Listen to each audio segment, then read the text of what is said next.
I was expecting the mail carrier when I opened the door at 8:15 on a Thursday morning. What I got instead were 2 police officers and a daughter I hadn't seen in 6 years. Detective Martinez, the older one with graying temples, had that careful expression cops wear when they're not sure if you're a victim or a perpetrator. "Mr. Carson, we need to talk about your grandsons, Jake and Jordan." Behind them stood my daughter Rachel. She looked different. Designer clothes, new hair color, expensive sunglasses pushed up on her head. 6 years ago, she'd been struggling to pay rent.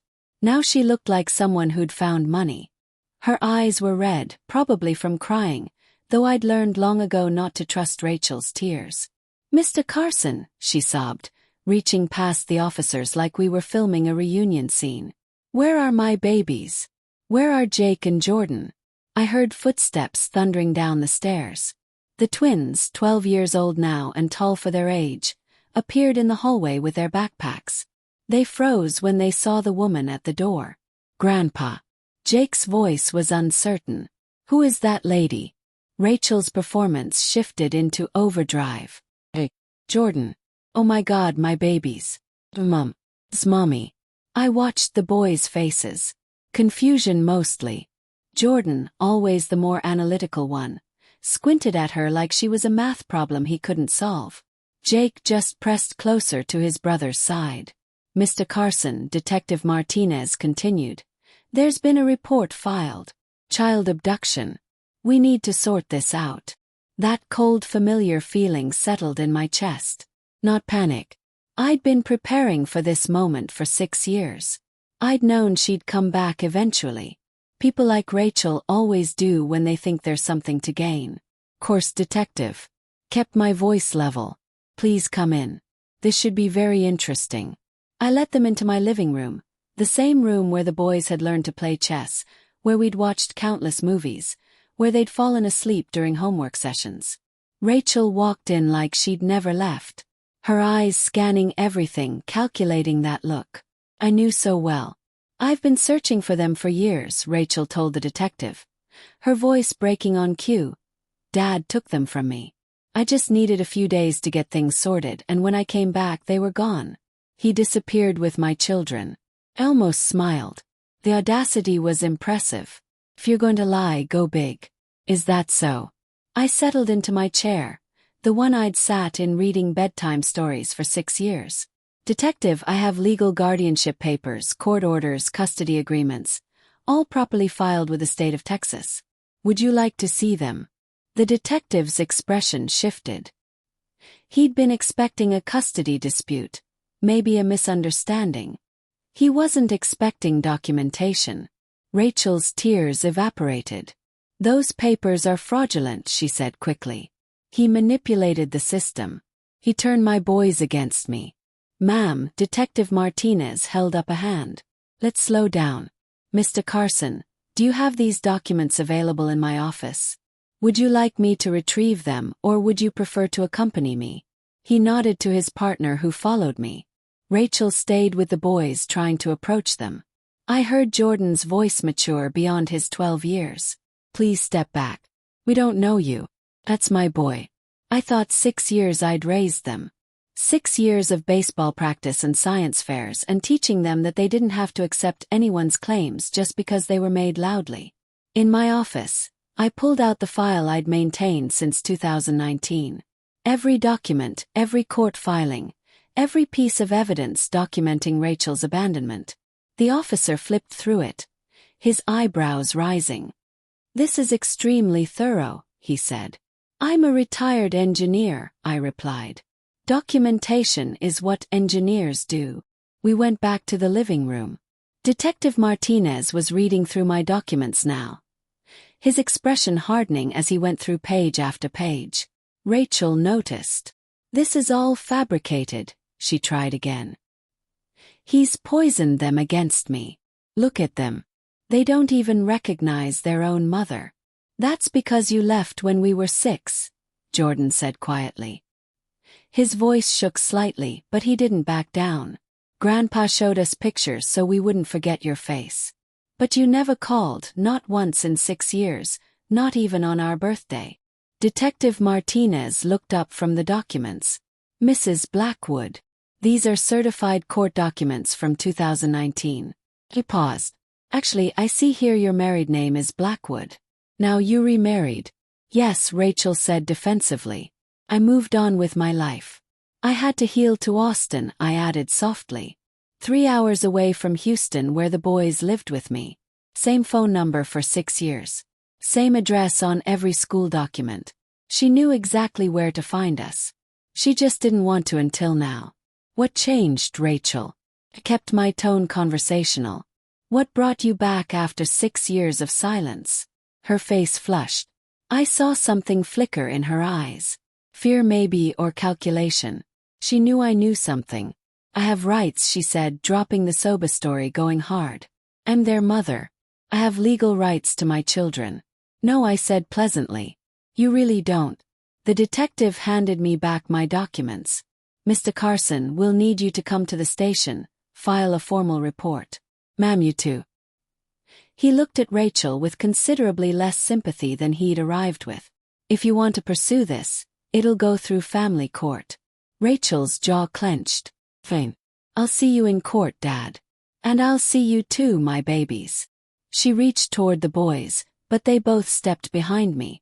My twin grandsons, who I'd raised since they were 6 years old, who called me Pop instead of Grandpa, who I'd taught to play guitar and build model rockets and stand up for themselves. After they left, Jake looked up at me. Pop, is she going to take us away? His voice cracked on the last word. Not a chance, I said, putting a hand on each of their shoulders. Not a chance. But in my mind, I was already 10 moves ahead. Rachel hadn't come back out of love. People like her didn't operate on love.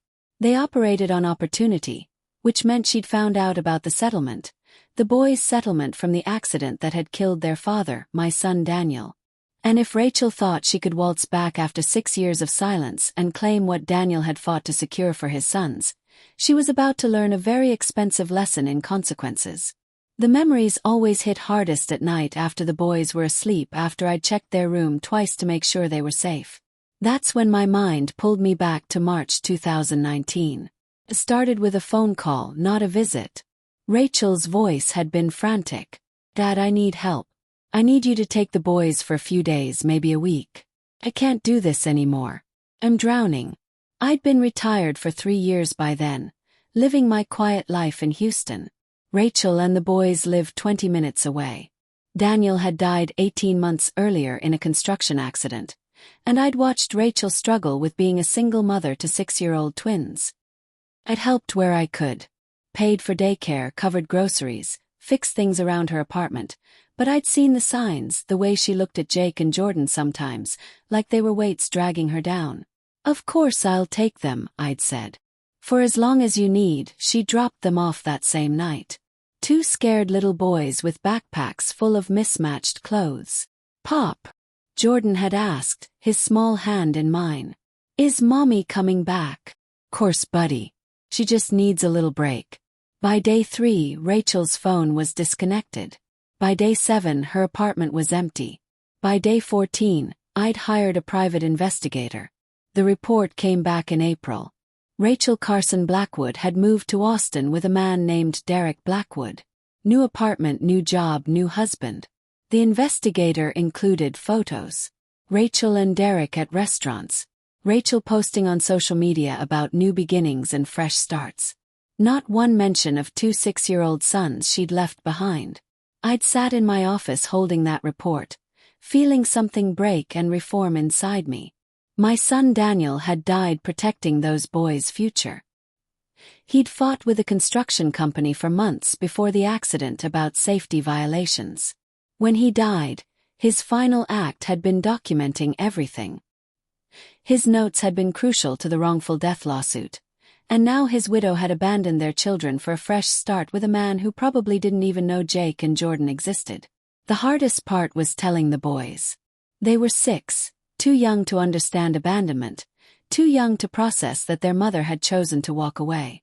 Mommy's not coming back, I'd finally told them in May, holding them both while they cried. But I'm here. I'll always be here. I promise.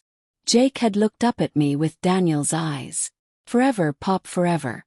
I'd promised, and I'd meant it. I remembered their first day of first grade. Rachel should have been there. I remembered teaching them to ride bikes, to throw a baseball, to build a circuit board from scratch. All the moments Rachel had traded for a new husband and a new life. The transformation from grandfather to guardian had been challenging. I'd been looking forward to peaceful retirement. Instead, I got parent-teacher conferences and soccer practice and learning to cook meals that didn't come from a can. But somewhere in that first year I'd made a decision. If Rachel was truly gone, I needed to make it legal, protect the boys, protect what Daniel had left for them. The wrongful death lawsuit against Daniel's company was still pending in 2019. The lawyers said it could be worth $2 million, maybe more. That money would be for Jake and Jordan. Their education, their future.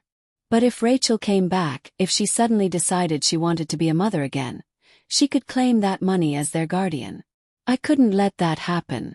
That's when I'd called my attorney, Margaret Chen. She'd been practical and thorough.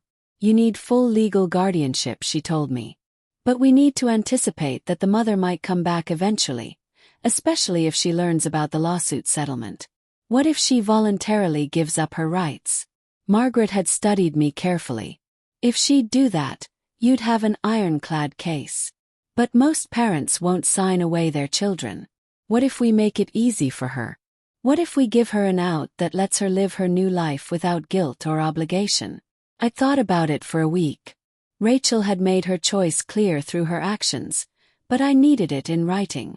I needed her to say on record that she didn't want her sons. Margaret drafted a letter, clear, professional, laying out two options. Return to Houston and resume parental responsibilities with financial support provided, or voluntarily terminate parental rights and allow the boys stability with a permanent guardian. Rachel chose option 2 without hesitation. I remembered sitting in the notary's office in August 2019 watching her sign the papers. Psychologist was there. Dr. Patricia Wong to certify Rachel understood what she was doing. You're absolutely sure about this? Dr. Wong had asked. Rachel hadn't blinked. I'm not mother material. I never was. Dad can give them a better life than I ever could. I want to move forward with Derek. This is what's best for everyone. She'd signed her name, Rachel Marie Carson Blackwood, collected her copy of the agreement, and walked out, drove back to Austin, posted photos of dinner with Derek that same night. And I'd sat there holding those papers thinking, someday you'll regret this. Someday you'll want something from the boys. And these papers will be your undoing. I just hadn't known it would take 6 years. Now standing in my quiet house after the police had left, I pulled out that old file, every document, every piece of evidence, every step I'd taken to protect my grandsons.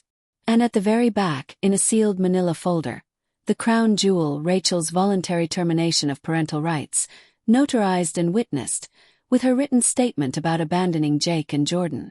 She didn't know I had it sealed. When I'd gotten full guardianship, the judge had sealed certain sensitive documents at my request. Rachel had probably forgotten she'd even signed them, too focused on her new life. But I remembered. I remembered everything. In my 40 years as an engineer, I'd learned that the most powerful tool in any dispute wasn't force. It was preparation, documentation, the careful, methodical work of recording every specification, every test result, every data point. Rachel had chosen emotion over evidence, drama over documentation. It was going to cost her everything. The settlement had come through in 2023. $2.3 million split equally between Jake and Jordan, set up in trust funds, managed by me as guardian, accessible to them at age 25. The law firm handling the case had filed all the proper paperwork, public record. Anyone searching for Daniel Carson's estate would find it, would see that his sons had over $1 million each waiting for them. I'd set up monitoring through Margaret's firm. If anyone made inquiries about the settlement, about the trust funds, I'd know. The alert came in November 2024. Someone from an Austin law firm had requested information about Daniel Carson's estate, about beneficiaries, about trust fund details. Rachel Margaret's voice had been tight on the phone. Someone's been asking questions. I'd sat down heavily. She found out about the money. Looks that way. You should prepare yourself. When she comes back, I'd corrected. Not if, when. I'd spent the next 2 months preparing, updated all documentation, made sure the sealed termination papers were properly stored. Had the notary verify the seals were intact, updated my file on Rachel. The private investigator I'd kept on retainer did a current check. Rachel and Derek were still in Austin. He'd gone through 3 jobs in 6 years. She was working as a real estate agent, not very successfully from what the investigator could tell. They'd moved twice, always to smaller places. Money problems. They were living paycheck to paycheck, while over $2 million sat in trust funds for grandsons Rachel had abandoned. I'd rehearsed conversations with the boys. Remember, if anyone contacts you asking about money or your mother, tell me immediately. Why would someone ask about that? Jake wanted to know. He was 12 now, nearly as tall as me, starting to see the world's complexities. Because people sometimes want things they gave up rights to, I'd said. And I need you to understand, if your mother comes back, it won't be because she suddenly cares. It'll be because she wants something. 3 days after Rachel showed up with the police, I sat in Detective Martinez's office for a formal interview. I arrived with my briefcase, the same one I'd carried to work for decades, filled with 6 years of documentation. Rachel was already there with Derek. He was everything the investigators' photos had suggested. Mid-40s, trying too hard to look successful, the kind of smile that made you check if your wallet was still there. Rachel's performance had evolved. Today she was playing determined mother. Professional outfit, serious expression, probably coached by whatever lawyer they'd scraped together money for. Mr. Carson, Detective Martinez gestured me into an interview room. Mrs. Blackwood has made serious allegations, child abduction, financial manipulation. I need to hear your side. I set my briefcase on the table and opened it. Happy to clarify, Detective. Where would you like to start? Rachel couldn't wait. He stole my children. I left them for a few days while I dealt with personal issues, and when I tried to come back, he disappeared with them. Few days. I pulled out the first document. These are phone records from March 2019 through April 2019. 15 calls I made to your number. All went unanswered. I slid the paper across to the detective. I was in crisis, Rachel said quickly. My husband had just died. I was having a breakdown. Daniel died in October 2017, I said calmly. You managed single parenthood for 18 months after that. What changed in March 2019? Derek leaned forward. She met someone who helped her heal. Is that a crime? I looked at him for the first time. No, finding love isn't a crime. Abandoning your 6-year-old twin sons for 6 years is something else entirely. Detective, I pulled out another document. This is the court order granting me full legal guardianship of Jake and Jordan Carson, dated September 2019, approved by Judge Williams in Harris County Family Court. All proper channels, all legal. Martinez took the document, reading carefully. I watched Rachel's face. She was starting to understand I hadn't just been sitting around for 6 years. Those papers are fake. She tried, but her voice wavered. They're notarized and sealed by the court. Martinez said, Mr. Carson, how did you obtain guardianship? My daughter disappeared without contact for months. After 8 weeks, I filed for emergency custody to ensure the boys had legal protection for school enrollment, medical care, everything they needed. The court granted it. 'Cause you lied to them. Rachel stood up. You told them I was unfit. You manipulated them. I told them facts. I said that you'd left your 6-year-old sons with me, claiming it was for a few days and never returned. That your phone was disconnected. That I'd hired a private investigator who found you 3 hours away, living with Mr. Blackwood here, starting a new life without your children. Derek's jaw tightened. Rachel grabbed his hand. You had no right, she hissed. They're my sons. Then where were you? The question came out harder than I'd intended. Where were you for their 7th birthday, their first day of 2nd grade? When Jake broke his arm falling off his bike. When Jordan won the school science fair. The room went very quiet. I think I said, pulling out another document, that what's really happening here became clear when I got this notification from my attorney in November.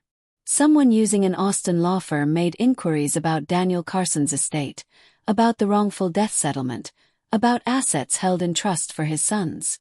Rachel's face lost color. Derek's hand twitched on the table. Tell me, Rachel, I kept my voice calm, almost friendly. When exactly did you learn about the settlement? I don't know what you're talking about. The $2.3 million settlement from your late husband's wrongful death lawsuit. The money held in trust for Jake and Jordan until they're 25. Derek's eyes widened slightly. Rachel grabbed his hand harder. That's my son's money, she said. Yes, it is their money, not yours. And they get it when they're 25, managed by their legal guardian until then. Paused, which is me. Detective Martinez was watching Rachel now with a different expression. Mrs. Blackwood, this is quite a coincidence. 6 years of no contact, and you returned 2 months after inquiries were made about a $2 million trust fund. That's not Derek started. She's been searching. Really? I opened another folder. Detective, these are the boys' school records. Same school for 6 years. Same address on file. My address in Houston, 3 hours from Austin. She knew exactly where to find us. She just didn't want to until now. You turned them against me. Rachel's voice rose. That's why they don't recognize me. They don't recognize you because they were 6 years old when you left and they're 12 now. Children don't remember people who abandon them for 6 years without a single phone call or birthday card. I want my children back. Rachel was angry now, the tears gone. Have rights. Actually, I said quietly, you don't. Martinez looked at me. Explain. I have additional documentation beyond the guardianship order, but I'd prefer to present it in court before a judge where it can be properly examined. I smiled at Rachel. It wasn't a kind smile. I think we all deserve our day in court. Don't you, Rachel? She stared at me, and I saw real fear flicker in her eyes. She was beginning to realize she'd walked into something she couldn't control. Come on, Rachel, Derek stood up. We don't have to listen to this. Actually, Martinez said, I need to complete this interview, but Mr. Carson is right. This needs to go before a judge. I'll file my report and recommend a family court hearing. As Rachel and Derek left, she turned back. You'll pay for this, Dad. I don't know what you think you have, but I'm their mother. Nothing changes that. Are you? Yes. When did you last act like one? April brought the family court hearing. Rachel had found a lawyer. Probably maxed out credit cards for this one. Young, aggressive, hungry for a win. His name was Thomas Reed. I sat with Margaret Chen at the respondents' table. The boys sat in the hallway with a court-appointed guardian. They were too young to testify in court, but they'd meet with the judge in chambers. Reed stood for his opening statement. Your Honor, this is a tragic case of parental alienation and legal manipulation. My client, Rachel Blackwood, temporarily left her twin sons with their grandfather while dealing with grief and trauma from losing her husband. When she attempted to reconnect, she found Mr. Carson had manipulated the system to steal custody. Judge Sarah Morrison, 50-some with sharp eyes, listened without expression. Reed continued. Mrs. Blackwood was grieving, overwhelmed, not in a mental state to fight a custody battle in 2019. Mr. Carson took advantage of that vulnerability to permanently separate a mother from her children. It was a good story. If I hadn't lived it, I might have believed it. She has spent years working to heal, to build a stable life so she could provide for her sons. And now she's ready to be the mother Jake and Jordan deserve. Judge Morrison turned to Margaret. Miss Chen. Margaret stood.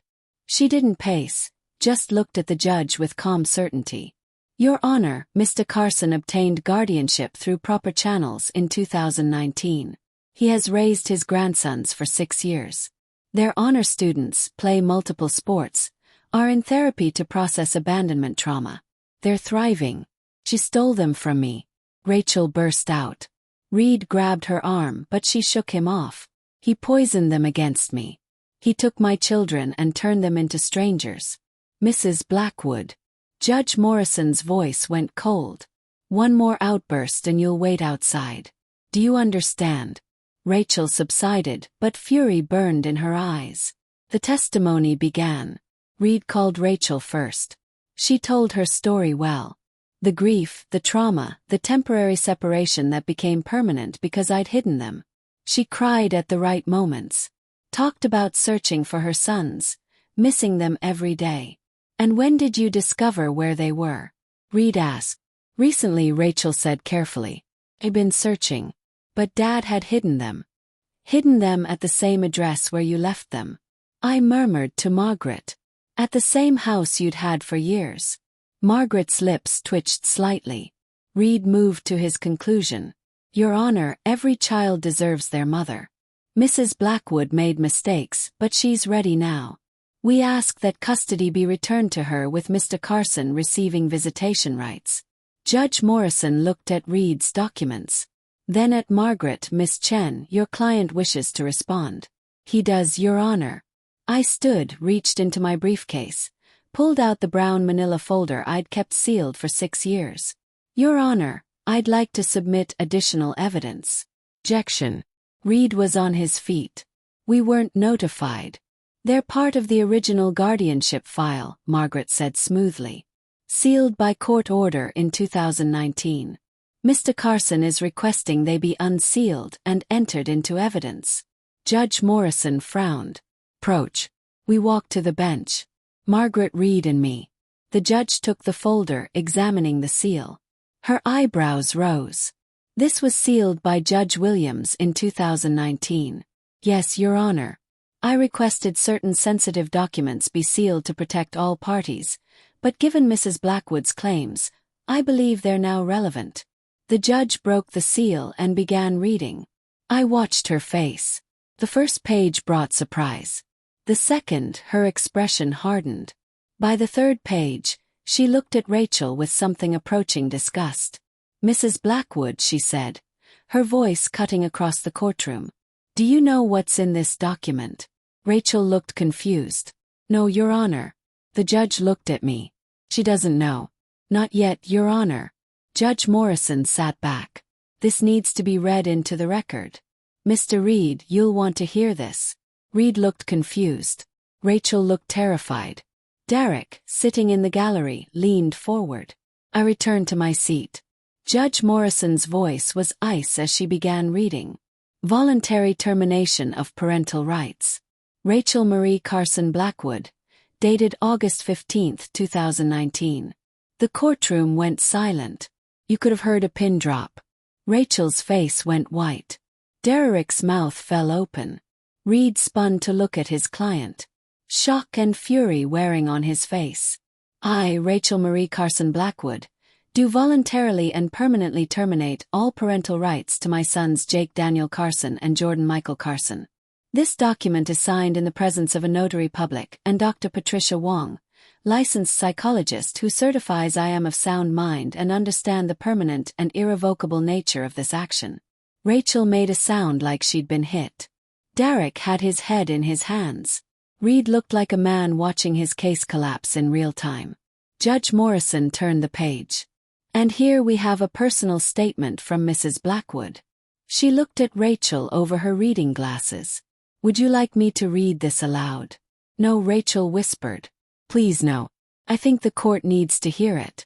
I, Rachel Blackwood, acknowledge that I voluntarily left my 6-year-old twin sons with their grandfather on March 7, 2019, claiming I needed a few days to deal with personal matters. This was false. I had met Derek Blackwood and wanted to start a new life in Austin without the burden of single motherhood. I did not intend to return for my sons. I voluntarily terminate all parental rights because I am not capable of being the mother Jake and Jordan deserve. I want them to have stability with someone who will put them first. The silence was absolute. Rachel was crying, but these weren't performed tears. These were shame and rage and the bitter recognition of defeat. Derek looked like he wanted to disappear. Reed looked like a man who just realized he'd been lied to by his own client. Mrs. Blackwood. Judge Morrison held up the document. This is your signature. Rachel couldn't speak, her mouth opened and closed silently. Reed tried to recover. Your Honor, we need time to examine this document to verify authenticity. Your client signed this in the presence of a licensed psychologist who certified her mental competency.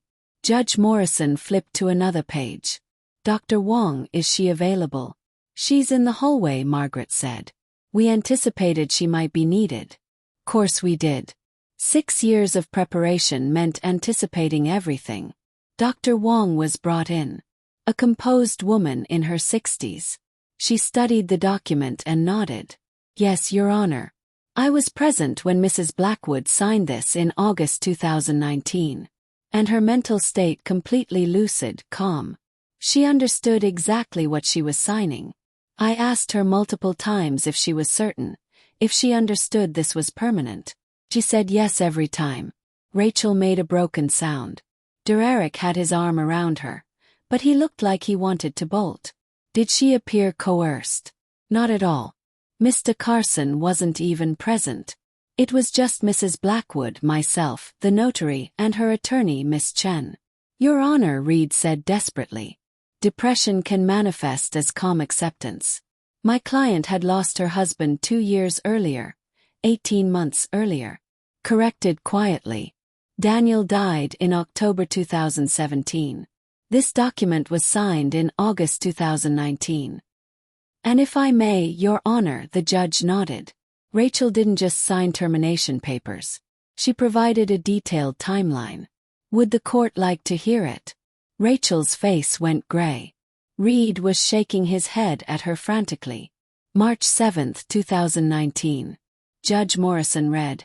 I left Jake and Jordan with Dad, claiming I needed a few days. This was false.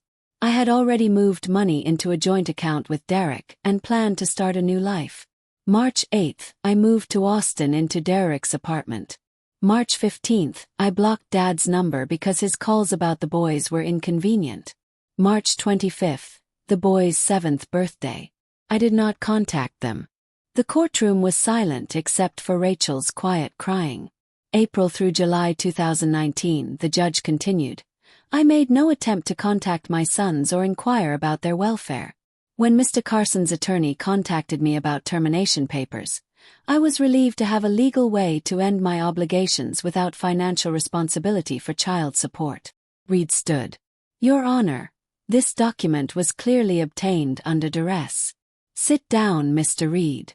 Judge Morrison's voice cracked like a whip. I've heard enough. Mrs. Blackwood, do you deny this is your signature? Rachel looked up, her face blotchy. I was confused. I didn't understand. Dr. Wong testified you were completely competent. The notary certified it. You had your own attorney present. The judge's voice was granite. You abandoned your 6-year-old twin sons and legally surrendered all rights to them. And now, 6 years later, after discovering they have a $2.3 million settlement, you suddenly want to be a mother again. That's not Rachel started. You don't even know them, a young voice said. Everyone turned. Jordan was standing in the doorway with the court guardian. The judge had apparently called them in. You don't know Jake plays guitar.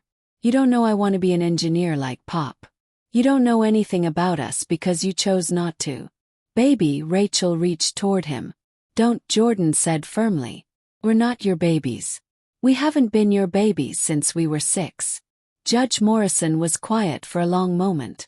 I'm calling a brief recess. When we return, I'll deliver my ruling, but Mrs. Blackwood, Mr. Reed, I suggest you prepare yourselves. This case is over. When court reconvened, Judge Morrison's expression was granted. I have reviewed all evidence and testimony. Rachel Marie Carson Blackwood voluntarily and legally terminated her parental rights to Jake Daniel Carson and Jordan Michael Carson in August 2019. This termination was witnessed, notarized, and certified by a licensed psychologist. It was done with full knowledge and consent. California law is clear. Such terminations are permanent and irrevocable except in cases of fraud or coercion. No such circumstances exist here. Mrs. Blackwood's claim that she was coerced is contradicted by every piece of evidence. Dr. Wong's testimony confirms she was competent and willing. Her written statement details her deliberate abandonment. Her own actions from 2019 forward show no attempt at contact. Furthermore, Mrs. Blackwood only returned when she learned of a substantial settlement. This timing is not coincidental. It is damning. Thomas Carson has raised Jake and Jordan for 6 years. He obtained guardianship through proper channels. He has provided a stable, loving home. The boys are thriving. They have explicitly stated their wish to remain with their grandfather. Therefore, this court's ruling is as follows. Thomas Carson's guardianship remains in effect until the boys reach 18. Rachel Blackwood's parental rights remain permanently terminated. She is prohibited from contact without written consent from the boys after they turn 18. The judge paused. Additionally, given the frivolous and bad faith nature of this claim, I am ordering Rachel Blackwood and Derek Blackwood jointly and severally to pay Mr. Carson's legal fees.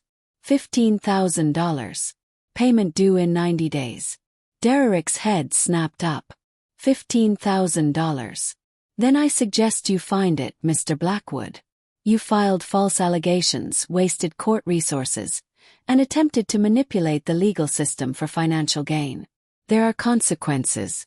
Court is adjourned. Rachel and Derek left fighting, their voices carried across the hallway. This is your fault. You said it would be easy money. Me. You're the one who abandoned your kids. I just tried to help. I drove home with the boys that evening. They were quiet, processing. Pop Jake said finally, "Is it really over? She can't come back. It's really over. She can't come back." Jordan looked at me. "Thank you, Pop. Thank you for keeping us." I squeezed his shoulder. I never wanted anything else. That night, we ordered pizza and watched a movie just like any other Tuesday because that was what I'd given them. 6 years of normal Tuesday nights of stability and love and someone who never left. Rachel had signed away her sons for a fresh start and a new husband. I'd taken those same sons and raised them into good young men. She'd get to watch from a distance as they graduated high school, went to college, accessed their trust funds at 25, and she'd get to live with the knowledge that she'd chosen to walk away. That was justice. If you like this story, please like this video, subscribe to the channel, and share your thoughts in the comments. Thank you for watching.